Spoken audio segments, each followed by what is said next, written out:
Hi there, and welcome to Oaklandside 510. I'm Tasneem Raja, Editor-in-Chief of the Oaklandside, Oakland's independent, non-profit newsroom. This week, breaking news out of Oakland City Hall. Police Chief Floyd Mitchell announced his resignation yesterday after just 18 months on the job. He's Oakland's second police chief to leave in less than 2 years. In this episode, I'll be talking with Oaklandside news editor Darwin BondGraham and our public safety reporter Roselyn Romero about Mitchell's tenure, what we know about his departure, and why being Oakland police chief might be one of the toughest jobs in law enforcement. First, I'll catch you up on some other stories the Oaklandside reported this week. Last week, I told you we needed to raise $5,000 more to reach our $15,000 fundraising goal and keep this podcast going for another 6 months. We are getting so close. So many of you have chipped in with donations from $5 a month to $25 a month, or one-time donations of anywhere from $20 to $1,000. Thank you all so much for showing up for your neighbors and keeping this show going. All right, let's get into some recent reporting from our newsroom. There's more information in the full stories, which we'll link to in the show notes, and you can always find at oaklandside.org. You can also sign up for our daily newsletter if you want to get our reporting in your inbox.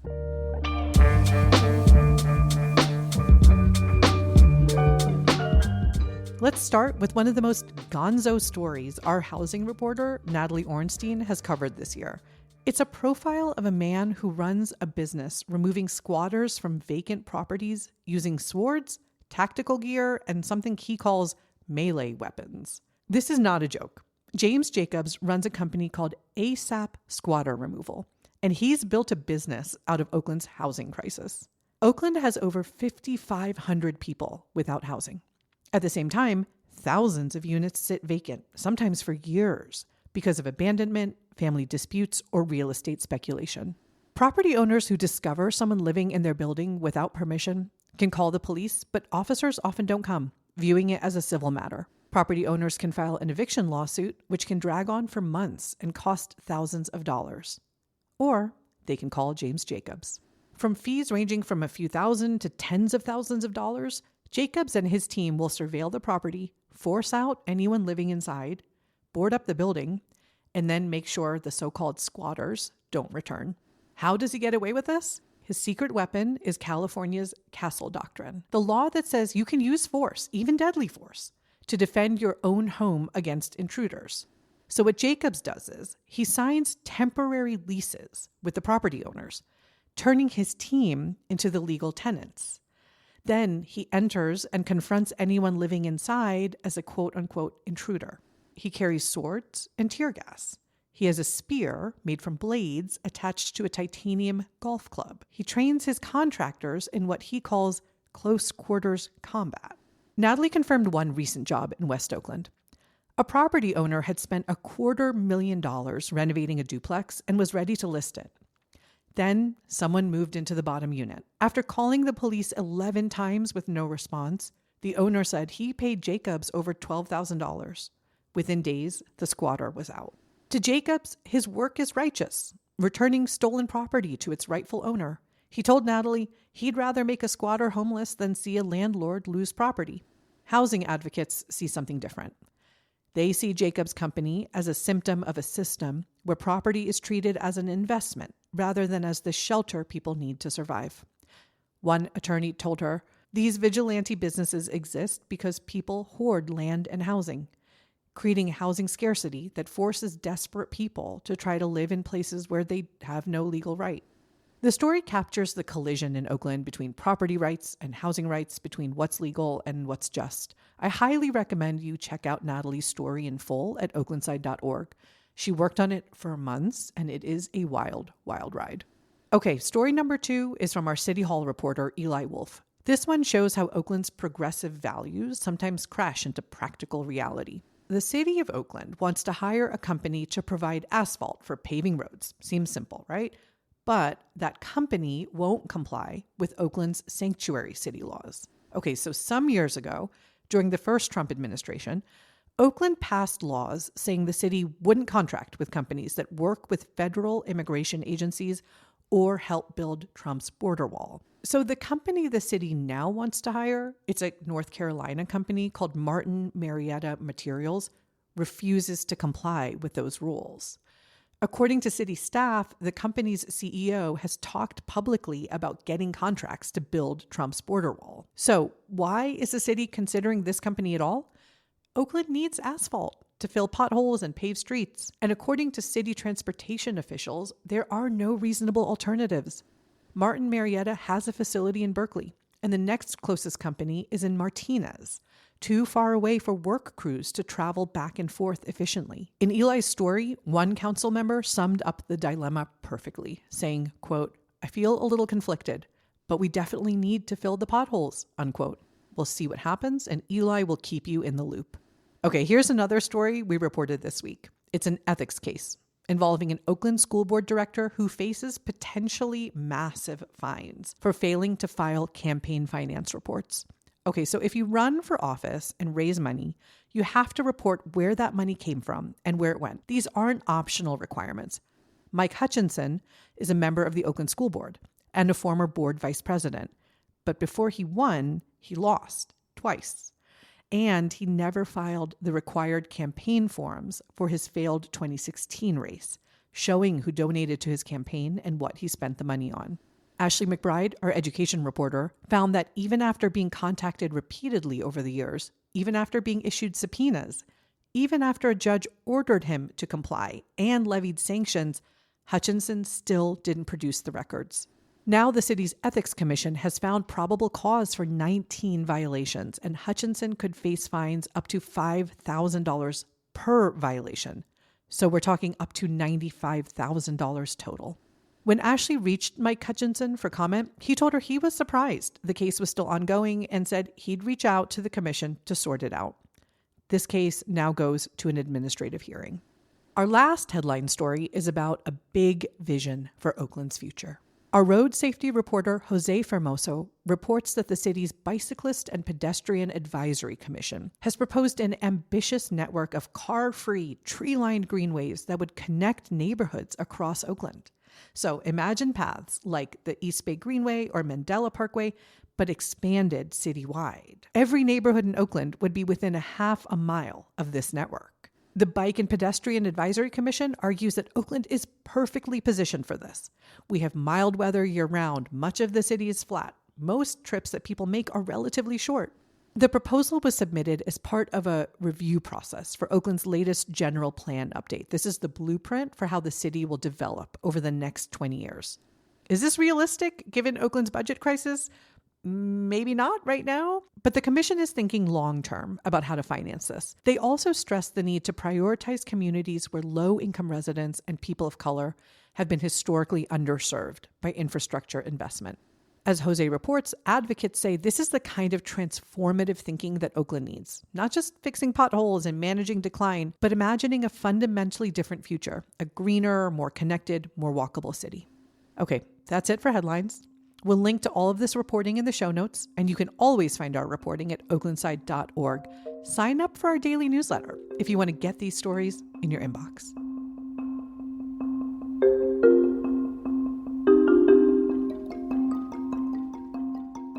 All right, now let's dig into this week's big story, the sudden resignation of Oakland Police Chief Floyd Mitchell. Mitchell announced on Wednesday that he's stepping down after just 18 months on the job.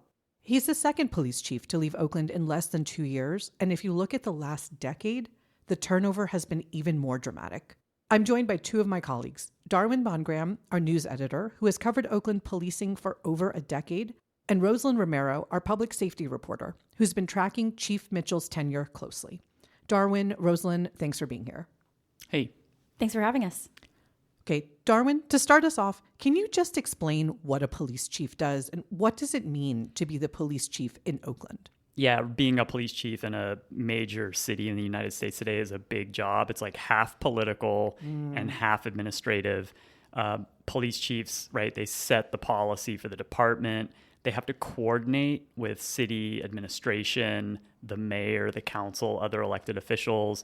They're supposed to pick leadership, like they pick the deputy chiefs and the captains to lead their department, and they manage the big picture, like budget, personnel, strategies. Really key to what a police chief has to do is ensure the disciplinary process for a department has integrity. Police departments are, basically like quasi-military institutions, and discipline is key. In Oakland, they have this like extra responsibility. They have to ensure compliance with this thing called the negotiated settlement agreement. I think we'll get into that in a little bit. To sum it up, is a super hard job. The Oakland police chief has 3 bosses who can fire them, right? The police commission can fire them. The mayor could fire the police chief.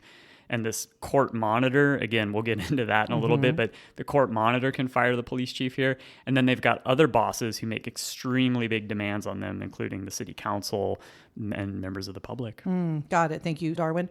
Roselyn, tell us about Floyd Mitchell. Who is he? Where did he come from? And what was his experience before he landed here? Absolutely. So Chief Mitchell had over 30 years of experience in law enforcement before coming to Oakland. So he started out his career as a patrol officer in Kansas City, Missouri. He was there for 25 years. And then after that, he became the chief of the police department in Temple, Texas. He stayed in Texas and became the chief of police from 2019 to 2023 in Lubbock, Texas. And after that, he was appointed by former Mayor Sheng Tao to lead the Oakland's police department. Also, he's a veteran of the U.S. Air Force, and he has bachelor's and master's degrees in business administration. Okay, got it. Darwin, can you tell us about the circumstances that brought Chief Mitchell to Oakland to begin with? Why was there an opening for police chief? Yeah, there's a lot of details. It's a bit of a convoluted story, and people who want all the details can go back and read our previous reporting. But the gist of it was that there was an investigation within the Oakland Police Department, and the finding ultimately was that Chief Armstrong, the previous police chief, was not upholding the disciplinary process in the department.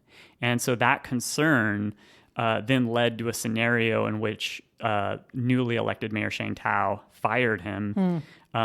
Very controversial, right? But it created this opening. And so the police commission and Mayor Tao then went out and searched for and hired Mitchell. Okay. Roselyn, what do we know about why Mitchell is now leaving? So Chief Mitchell isn't saying the reasoning, but there have been some internal rumblings. I've interviewed several people in and out of City Hall who are familiar with the police department's internal conversations. Yeah, I know you've been working the phones all day. Exactly. And so the general reason that I found was that he's leaving on his own accord. But there had been some internal rumblings over the past month or so that he wasn't going to stay for much longer and that he was unhappy with the role.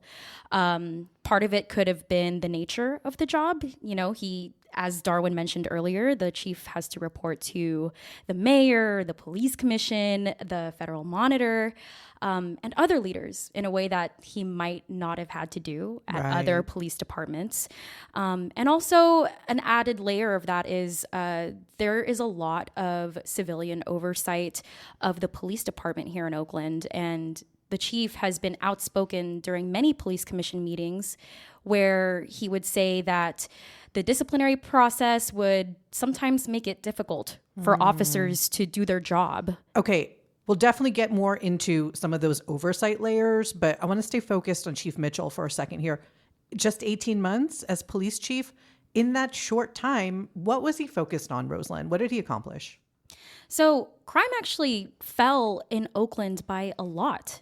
So far, we have seen a 25% drop in violent crimes since last year. And of course, it's worth noting that crime was already going down in Oakland.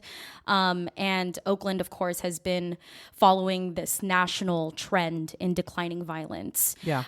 So that's important to note. But also something else that Chief Mitchell was able to accomplish during his tenure was that, you know, because there have been some delays in funding the 195th Police Academy, but earlier this year, in July actually, the 195th Police Academy started under his leadership. And so they started out with 26 police officer trainees. And for anybody who doesn't know, police academies is where police officers come from, basically, yes, right? Exactly. Yeah. And also, Mitchell was responsive to segments of the community who were demanding changes to the police department's policies meant to reduce crime. Mm-hmm. So he successfully moved to revise the police department's vehicle pursuit policy with input from the police commission, which is something that a lot of different people in Oakland were really hoping for.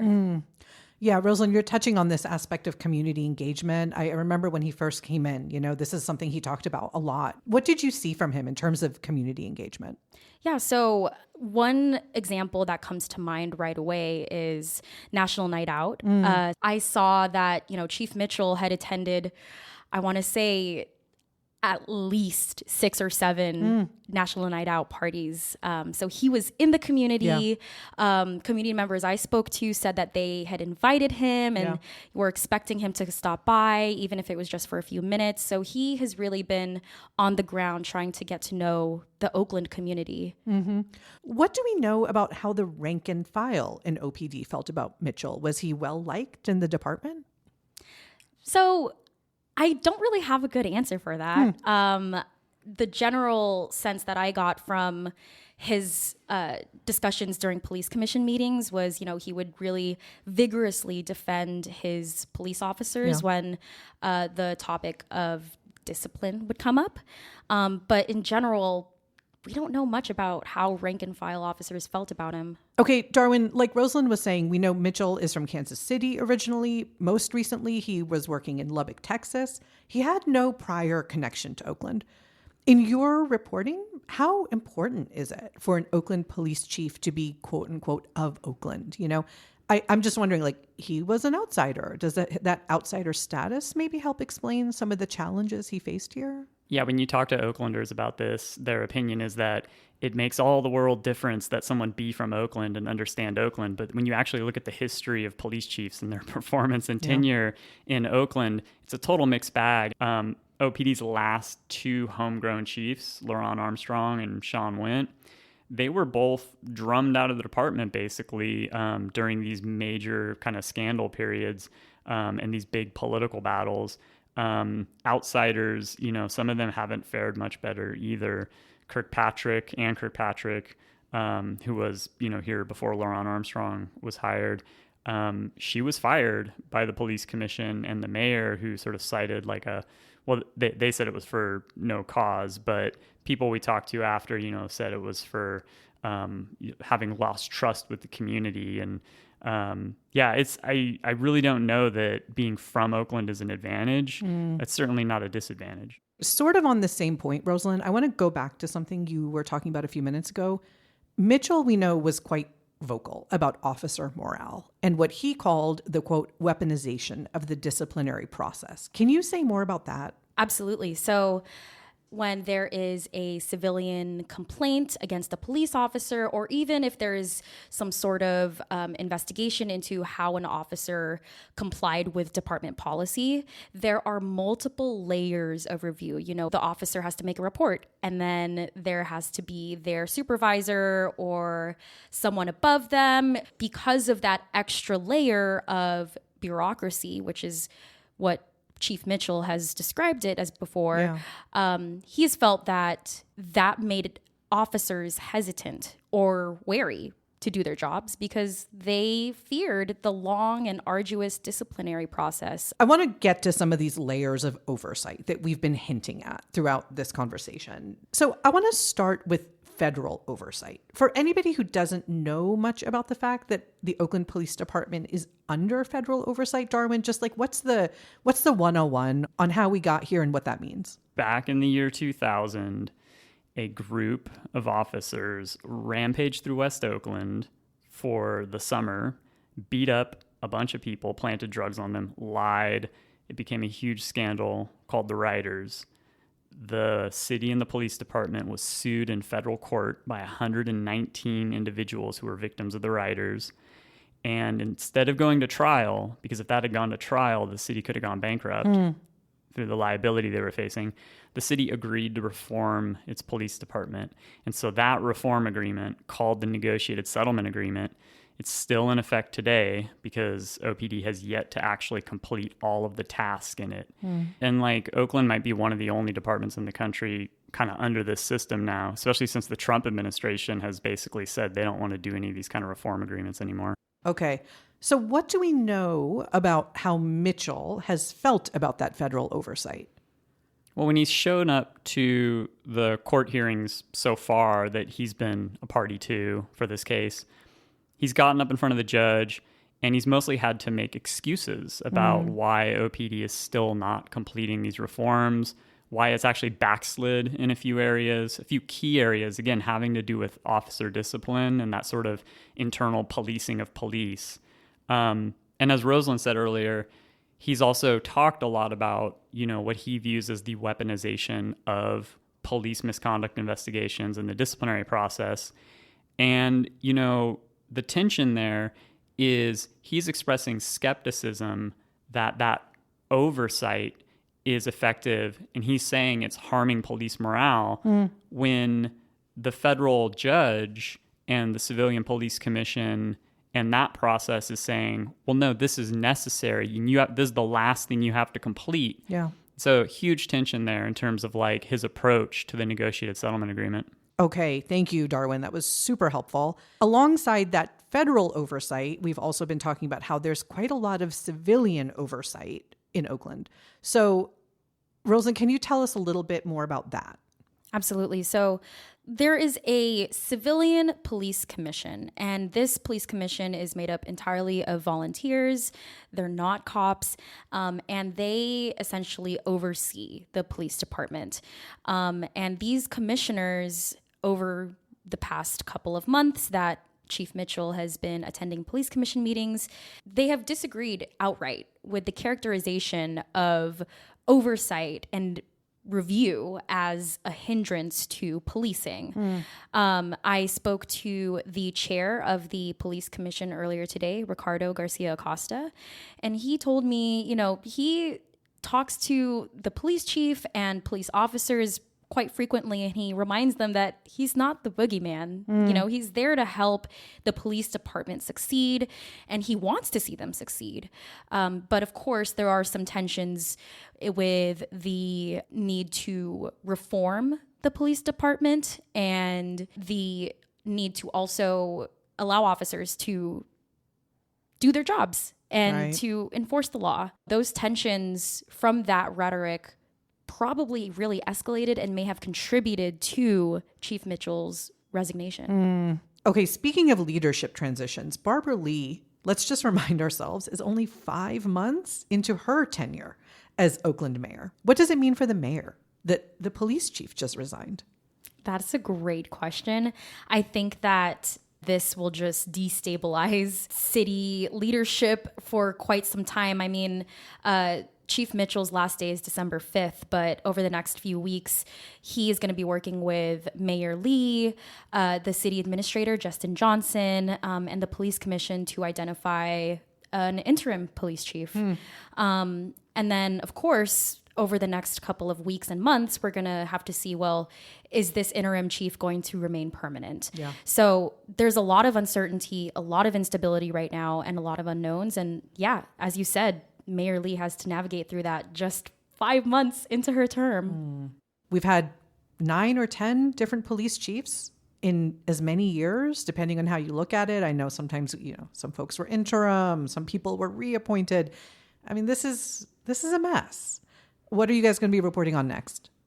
So over the next few weeks, we're going to be looking at the reactions from the community, of course. So I'll be speaking with reform advocates, the police commission, and other folks who may have some pretty strong opinions about Mitchell's resignation. We're also going to be looking at the process of identifying the next police chief. Yeah. There may be some candidates in the works right now who are up for consideration, but right now it's all very much up in the air. And so we're going to be looking at that. I'm also going to try to dig more into why he resigned. Yeah. I mean, he hasn't said it outright. So I'm going to try to get to the bottom of what exactly led up to Mitchell resigning. Yeah, absolutely. And then zoomed out a little bit, two things here, really. You mentioned, leadership's important, stability's important. So first and foremost, will this affect the situation with crime in Oakland? I mean, arguably the city's politics have been guided by this obsession with, rightfully so, addressing violent crime in the city, addressing robberies over the last few years.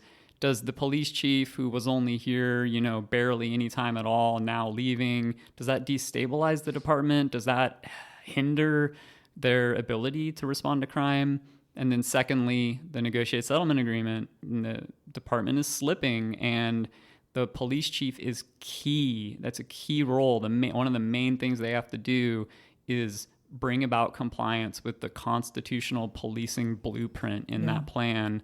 Does Floyd Mitchell leaving, is that good? Is that bad? That's an open question. Okay, thank you guys so much. Before I let you guys go, I just want to plug a piece that Darwin and our City Hall reporter, Eli Wolf, co-authored sometime in the last year or so, where they really took a close look at that messy history of police chiefs in Oakland. Check that out. We'll link to it in the show notes. Darwin, Roselyn, thank you so much for having me. Thanks for having us. Yeah, thank you. Okay, before we wrap up, let me tell you about some very spooky Halloween events happening around Oakland. The Claremont Hotel is doing haunted history tours every Friday and Saturday through Halloween, taking you behind the scenes to hear ghost stories about the 100-year-old building. The Piedmont Avenue Haunted House is back. It's a neighborhood tradition since the 90s, and that one's also got a pumpkin patch. For something theatrical, Snap Judgment is bringing their Spooked podcast to a live show at the Paramount Theater on October 25th, where host Glenn Washington will share true supernatural stories. Children's Fairyland has 4 Halloween events with activities and performances. I can vouch for that one. It's very good. And Piedmont Avenue and Rockridge are both hosting trick-or-treat events where kids can visit businesses and snag sweets along a commercial corridor. You can find all these events and more on our website and in the show notes. All right, that's the news. If you listen to this podcast regularly, if it helps you stay informed about Oakland, if it's helping you feel more connected to this city, please chip into our fundraiser. $10 a month, a one-time donation of literally any amount, every dollar helps. You can donate at oaklandside.org. Just hit that donate button. We'll also put a link in the show notes. Please donate today. Please help us keep this show going. Thank you to Darwin BondGraham and Roselyn Romero for helping us understand what's going on at OPD. This episode was edited by Esther Kaplan, produced by Callie Rhodes, and hosted by me, Tasim Raja. I'm editor-in-chief of the Oaklandside, and on behalf of our whole team, thank you for showing up for Oakland. See you next week.